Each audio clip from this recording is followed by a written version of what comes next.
I'm not ashamed to own my Lord, nor to defend his cause. Maintain the honors of his word, the glory of his cross. At the end of this month, we will already be halfway through 2018. I know it's hard to believe, but it's true. And if you take a look at Western society, you'd have to admit modern convenience has revolutionized how we behave as a culture. Almost everyone who is here this morning got here by some sort of motorized vehicle, whether it's a car or a bus or something else.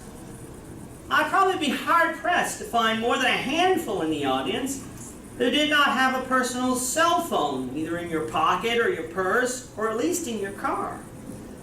If you're like me, many of you have likely spent at least a couple minutes on the internet this morning doing any number of things, like checking email or texting with friends or family, or simply just browsing the internet. If we lived 100 to 120 years ago, things would be drastically different. For one, people didn't live as long. In the United States, the average man lived 48.3 years old 120 years ago, and the average woman lived to be 51.1. So the crowd I'd be speaking to today would be significantly younger than the one here today, and I'd be considered at 35 a pretty old man. Indoor bathtubs were considered a luxury, and many didn't wash their hair but once a month. I know that's scary to some. So perhaps the crowd I'd be speaking to today would be a little smellier than the one I'm speaking to today. The internet and social media didn't exist, so if I wanted to know what was going on in Bill's life, you know what I'd have to do? I'd have to actually go and talk to Bill. None of this texting at all hours of the day and waiting for a response. I'd have to literally go and visit with Bill. And if I'm sure I polled the audience today, there wouldn't be too many who would have a great desire to go back living the way we lived 100 years ago, because it would mean giving up all of those modern conveniences. But life 100 years ago, or even 200 years ago, wasn't all that bad. I would contend, on the whole, communities were closer together and friendlier because people actually talked to one another, and the communities and villages were quite small. Life was lived at a slower pace because you couldn't travel from Barrie to Toronto in an hour. That would be an all-day trip, one where you wouldn't even return the same day. People seemingly had more time to listen to others speak, and specifically, they had more time to listen to others speak about God.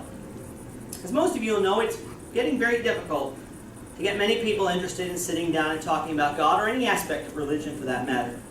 They are either too busy, or they believe that modern convenience and modern science has removed the need for God. This attitude is especially true among young people. According to a 2016 Public Religion Research Institute study in the United States, 38% of those aged 30 and under are categorized as religiously unaffiliated, which means they don't identify with any religious group or faith. This is over 3 times higher than the 12% of those aged 65 and older who would say the same thing. What has changed that has caused a trend towards being less religious? Some will blame it on our technologically based society making us so busy that we don't have time for God. Some will blame it on the science community pushing the theory of evolution in so many schools that millennials and the generation that have followed have sided with that theory over what the Bible says. Others will blame it on religious hypocrisy, with young people looking at the amount of sin in the leaders of many religious institutions and making a conscious decision not to be involved in any of that. And yet others will come along and say that religious affiliation has gone down because people simply don't agree with what the Bible and other religious books teach, especially on the role of women and the sins of abortion and homosexuality. Even though all of these reasons may be different, they all have the same root cause. People are less religious because they no longer believe God is relevant in their lives anymore.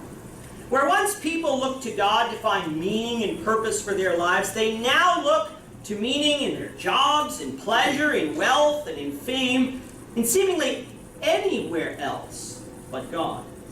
Solomon did the same thing, and he chose to write down for us some of his thoughts in the Old Testament book of Ecclesiastes. And so you can turn back to the book of Ecclesiastes, for we're going to be spending the majority of our time in that book, learning what he has told us. Let's begin by going to Ecclesiastes chapter 1 and begin reading at verse 1. The words of the preacher, the son of David, king of Jerusalem. Vanity of vanities, says the preacher. Vanity of vanities, all is vanity. What profit has a man from all his labor in which he toils under the sun? One generation passes away and another generation comes, but the earth abides forever. The sun also rises and the sun goes down and hastens to the place where it arose. The wind goes towards the south and turns around to the north. The wind whirls about continually and comes again on its circuit. All the rivers run into the sea, yet the sea is not full. To the place from which the rivers come, there they return again. All things are full of labor. Man cannot express it. The eye is not satisfied with seeing, nor the ear filled with hearing. That which has been is what will be. That which is done is what will be done. And there is nothing new under the sun. Is there anything of which it may be said, see, this is new?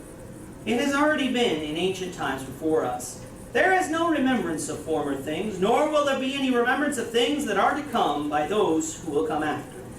If you read the entire book, which we will not have time to do here today, you'll notice something. Solomon is an old man when he writes this book, a man who regrets many of the things he has done in his life. All you have to do to know this is true is go back and read about the later years of Solomon's reign in the book of 1 Kings. In 1 Kings 11, verses 4 to 6, we read, For it was so when Solomon was old, that his wives turned his heart after other gods, and his heart was not loyal to the Lord his God, as was the heart of his father David. For Solomon went after Asheroth, the goddess of the Sidonians, and after Milcom, the abomination of the Ammonites. Solomon did evil in the sight of the Lord, and did not fully follow the Lord, as did his father David. Solomon had abandoned serving God, replacing God with women and idolatry. He obviously thought nothing about it at the time, but towards the end of his life, he regretted his decisions. The word vanity, which means empty or useless, is used in some way, shape, or form in the book of Ecclesiastes 38 times in its 12 chapters. In the passage we read in Ecclesiastes 1, Solomon describes the work that we do every day as useless. How would you like it if tomorrow someone came up to you at your job and said, you know what? All the work you did today, useless. You might be thinking, oh, hold on a minute. If I didn't come to work and do the job that I do, that would hurt the company I work for. But in reality, would it? I know we like to put a lot of importance in the contributions we make in our job, but if we simply didn't go to work tomorrow, our company would simply replace us with someone who was there. But certainly they wouldn't do as good of a job as I would. Perhaps, or perhaps not. That's because one generation rises and another one falls, replaced by the one that comes after it. The sun rose and set each day, long before we were born, and should time go on, will continue to do so long after we die. And so it is with the work we do. Solomon sought to find meaning in the work that he did, but such was useless, because he didn't create anything particularly new. He just built on what came before him, and in the end, the specific work he did was forgotten by those who came after him. The same is true of us. I put 2 weeks of thought into this morning's sermon, even though I only actually sat down to write it yesterday. 1 month from now, will you remember everything of what I said today? Well, perhaps some of you might, but I suspect many will not. And as we continue from 1 month to 1 year and then 10 years, I seriously doubt anyone listening now, even if you're listening attentively, will remember my words here today. Now to me, I might think, but I put a lot of hard work into this sermon, and the topic is really important, the one that's on the board. While all of that may be true, our work and our effort in the end is vanity, for others will come along and say the same thing after us. So trying to find meaning for our lives and our work is really vain, for in the grand scheme of things, our work is no different than anybody else's, and will be replaced by those who replace us. Oops, I guess I can't do that I'm used to doing that, and I can't do that. Turn now to Ecclesiastes chapter 2, and let's read verses 1 through 11. Ecclesiastes 2, beginning verse 1. I said in my heart, come now, I will test you with mirth. Therefore enjoy pleasure, but surely this was also vanity. I said of laughter, madness, and of mirth, what does it accomplish? I searched in my heart how to gratify my flesh with wine, while guiding my heart with wisdom, and how to lay hold on folly, till I might see what is good for the sons of men to do under heaven all the days of their lives. I made my works great. I built myself houses and planted myself vineyards, and I made myself gardens and orchards, and I planted all kinds of fruit trees in them.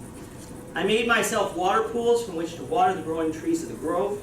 I acquired male and female servants, and had servants born in my house. Yes, I had greater possessions of herds and of flocks than all those who were in Jerusalem before me. I gathered for myself silver and gold, and the special treasures of kings and of provinces. I acquired male and female singers, the delights of the sons of men, and musical instruments of all kinds. So I became great and excelled more than all who were before me in Jerusalem. Also my wisdom remained with me. Whatever my eyes desired, I did not keep from them. I did not withhold my heart from any pleasure, for my heart rejoiced in all my labor, and this was my reward from all my labor. Then I looked on all the works that my hands had done, and all the labor in which it had toiled, and indeed all was vanity, grasping for the wind. There was no profit under the sun. In chapter 1, Solomon taught us about the vanity of seeking fulfillment in work. While here in chapter 2, he talks about the vanity in seeking fulfillment in earthly pleasure, fame, and fortune. Why is it that people work? Now, yes, we work so that we can eat, and so we can have a place to live, and so we can have clothes to wear. But let's face it, many people work so that they can obtain things. This fall, Apple is expected to release their newest version of the iPhone, making my iPhone 5S even more obsolete. Upon its release, that will make it the 7th iPhone to be released in just the 4 years that I have been preaching here in Toronto. You want to know what? There's a subset of the population who will have owned mini versions of the new iPhones. With a price point of $600 to $1,000, unless you want to sign up for a long-term contract, it will take serious money to own that piece of technology. But it's not just the iPhone. It's really any nice new gadget that people want to own. These gadgets cost money. Obtaining money requires work. So in actuality, many people work so that they can obtain these gadgets and other things that they think they will be happy if they have. But in truth, when you step back, you'll actually find out they're not really happier. Was I any happier? I didn't have an iPhone before I came up to Toronto. I didn't really need it. But was I any happier when I purchased my iPhone 4 years ago? Now sure, at the time it did many great things that I didn't have. And I wasn't able to do it. Connected to the internet wherever I went. I could ask Siri to do things for me that maybe I was too lazy to do myself. But I can't really say I'm happier. In fact, the case can be made that being so connected to the world around me has actually made me more miserable. It used to be when I left my home, I was out of touch with the people that I wasn't meeting with and able to do my own thing. Now I'm constantly on my phone checking emails, checking texts, checking social media, checking what's going on in the world, making my life much more inefficient. If they kept a log, I think many of the young people here would be shocked to learn how many waking hours they spent simply checking things on their phone rather than doing any other normal task that we do every day. I know I was when I stopped to consider it. And yet here we are each day, seemingly ceding more and more and more of our time to our phones and tablets and less time to anything else. Are we happier for it? I contend not. Solomon, without the luxuries of the phones and the internet, tried to find happiness in the pleasures of his days, but couldn't. He tried to find it in wine, but it wasn't there. He tried to find it in wealth, but it wasn't there. He tried to find it in music, but it wasn't there. Why couldn't he find happiness in any of those things? Because after all, we might think that sounds like a good life to me. That's the life that many people want.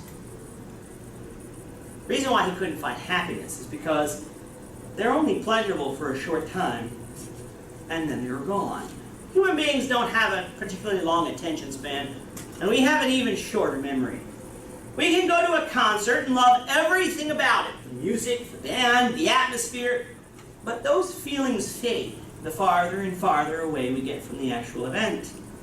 And such is true with our possessions as well. We can buy something, we're excited about it when we first have it. Then when something new comes along, we replace the old with the new. We treat our things like the instructions on the shampoo bottle. Wash, rinse, repeat. That's because there's no happiness to be found in things, for they're simply things that we've created. Sure, they're nice and shiny when they're new, but as they grow old, they begin to look dull, and then don't work as well as some of those nice, newer, shinier things. Solomon found that out 3,000 years ago, and his society didn't have the gadgets we do. So trying to find meaning in our lives and the pleasures of this earth, the fame and the fortune, is really useless. It's vain. For newer and better things will always come along to replace that which is old, and our appetite for that which is new thus will never truly be quenched. So what is Solomon's conclusions after reflecting on all the useless things he did in life in search for meaning? For that, let's turn to Ecclesiastes chapter 12. Begin reading at verse 1. Ecclesiastes 12, beginning at verse 1. Remember now your Creator in the days of your youth, before the difficult days come, and the years draw near, when you say, I have no pleasure in them. While the sun and the light, the moon and the stars are not darkened, and the clouds do not return after the rain, in the day when the keepers of the house tremble, and the strong men bow down, when the grinders cease because they are few, and those that look through the windows grow dim, when the doors are shut in the streets, and the sound of the grinding is low, when one rises up at the sound of a bird, and all the daughters of music are brought low. Also they are afraid of height and of terrors in the way. When the almond tree blossoms, the grasshopper is a burden and desire fails. For man goes to his eternal home, and the mourners go about the streets. Remember your Creator before the silver cord is loosed, or the golden bowl is broken, or the pitcher shattered at the fountain, or the wheel broken at the well. Then the dust will return to the earth as it was, and the spirit will return to God who gave it. Vanity of vanities, says the preacher. All is vanity.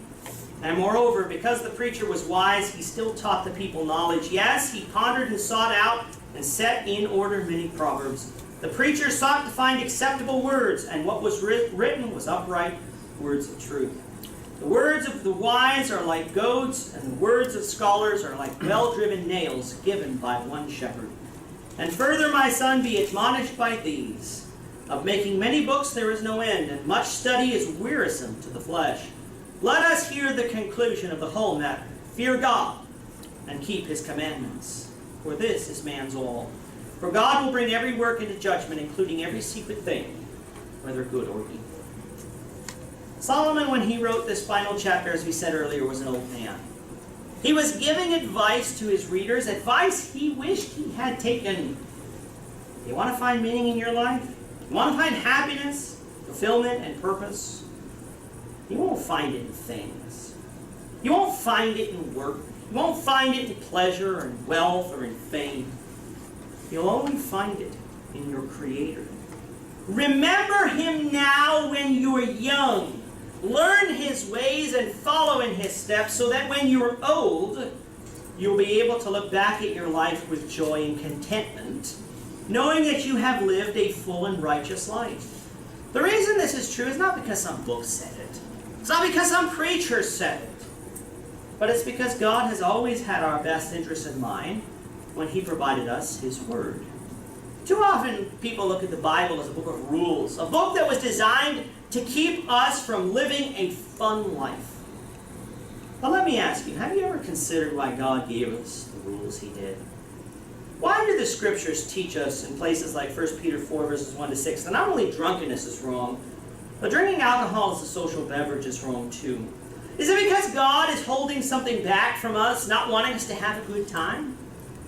No, it's because alcohol has a very bad tendency to destroy lives. Alcohol is a depressant, which alters our brain chemistry, thus affecting our thoughts, our feelings, and our actions. In small quantities, it can be used as a medicine, either as an antiseptic to disinfect our skin, or as a way to calm our stomach. Through frequent use, and in larger quantities though, it causes us to lose control of our tongue and our body, which can lead us to say things or do things that can hurt ourselves and others. You see on television in the beer commercials or the other alcohol commercials, everybody having a good time. You never see the other side of it. In Canada, in 2015, 34% of all deaths on our roads were caused by some sort of alcohol impairment. God is not trying to take away any fun by condemning the use of alcohol as a beverage. He is trying to keep us from the harms that it causes. When it comes to relationships, youth today complain that preachers, if they do go to church, they often hear preachers preach that sex outside of marriage is sinful. And they see nothing wrong with it. It is true that places like 1 Corinthians 6 verse 9 tells us that neither fornicators or adulterers or homosexuals be in heaven if they continue practicing such things. That sort of teaching is out of step with a society where 97% of people have already had sex with somebody before they get married. People see nothing wrong with engaging in sexual activity with someone they're close with, as long as that activity is consensual. And if sex was just a physical act, then I may be able to see their point. But having sex is emotional as well as psychological. It has those components to it. Except in very rare cases, people have sex in the hopes of becoming more intimate with someone, not merely because of the physical high that it produces. And yet, when we engage in sex with someone whom we're not married to, nor have the right by God to be married to, we are constantly inflicting upon ourselves terrible emotional pain. There is nothing wrong with sex as long as it is engaged by people who have already decided to become one flesh by getting married. When done in this setting, not only are our physical needs met, but so are our emotional and psychological needs. In a healthy marriage where both spouses love and care for one another, we can find the true physical happiness that God intended men and women to have together. By telling us that fornication, adultery, and homosexuality is wrong and should be avoided, God is not keeping something from us, nor is He bigoted against some people's feelings. He again is seeking our best interests and providing us a way to be truly happy in our life. And the same can be said for any other type of sin as well. The Bible isn't a book of rules that keeps us from the good things in this life. It is a book that teaches us how to be happy and how to have a fulfilling life in service to God. Now let's not make no mistake, a life of service to God is a happy and fulfilling life. Is it always easy? No. But neither is a life full of sin either. However, in the end, Ecclesiastes reminds us we will all die. It doesn't matter if we're young, it can come to us. It doesn't matter if we're old, it will come to us. It will come to the believer and the unbeliever. And when it comes, we will go to the grave to await judgment by the one true God who exists, whether we believe in Him or not. He will render His verdict based on what we have done in our lives. Have we been righteous by obeying His Son in baptism, receiving the forgiveness of our sins? Or have we been wicked by wasting our lives in the search of earthly treasure? If you're not a Christian, now is the time to become one. Now is the time to obey, for we do not know what tomorrow brings. But one thing's for sure, if time goes on, one day we will die. One day, our body will return to the dust as it was, and our spirit will return to God who gave it. So to answer the question that's been staring us in the face all morning, is God still relevant in 2018? You better believe He is. He is the only one who can tell us where we came from, for He was the only one who was there. Scientists may believe they have an understanding of the beginning, but they don't, for they were not there at the beginning, nor were they there before the beginning. They provide us their theories, but without God, their theories are useless. They're vain, and they're not worth the paper they're printed on. Moreover, God is the only one who can tell us how to live a happy and fulfilled life in the presence through obedience to His Son. Let's not let the failures of others prevent us from doing what we know is right. Jesus can save us from our past sins if we will but obey. It doesn't matter if our parents aren't Christians, or even if they are Christians but not acting like Christians. We can obey if we choose to obey. But we have to determine to do that. And finally, God is the only one who provides us a hope for the future. Seeing as how death comes to us all, how pitiful are we if this life is all that there is? Science has told us that we are simply an accident of evolution, and that there really is no meaning to our existence. It's no wonder people get so depressed with their condition when they accept such a worldview that some even end up taking their own life. And we've seen that tragedy twice this past week in the news in the news that's on television. How sad a life this is, if after all this suffering, we will one day close our eyes and simply cease to exist. That's not the hope that God provides. The hope that God provides is found in 1 Peter 1, verses 3 to 5, where we read, "Blessed be the God and Father of our Lord Jesus Christ, who according to his abundant mercy has begotten us again to a living hope through the resurrection of Jesus Christ from the dead, to an inheritance incorruptible and undefiled and that does not fade away, reserved in heaven for you, who are kept by the power of God through faith for salvation, ready to be revealed in the last time." Some see this hope as a fake, a way that people ease their mind about death. But it's certainly not fake.